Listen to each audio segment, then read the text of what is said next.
Xoş gördük. Yemək günlərim və mən köməlcidən qəşəng dolma bükdüm. Çox qəşəng olur, dadlı, ləzzətli. Belə burada Melisa. Biz buna Ağdamda bədöşbəyim deyirik, bədrənc deyirik, nə bilim hər cür adı var, limonat deyən var.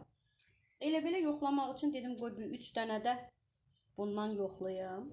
Baxım görüm bundan dolma olurmu? Dovğasını eləmişəm, çox qəşəng dovğası olur. Bişirin təkcə bax bu Melisadan. Baxım görüm dadı necədir. Cəmi 3 dənə eləmişəm. Qəşəng amma turş deyil. Qəşəng. Qəşəngdir qızlar. Allah haqqı. Qəribə bir, fərqli bir dad. Yeni kəşfim Melisa dolması həqiqətən qəşəngdir. Düzdür, mən balaca qazanda elə belə pişirdim 3 dənə. Sınaq idi də, dedim buradan yaxşı çıxmaz. Amma super.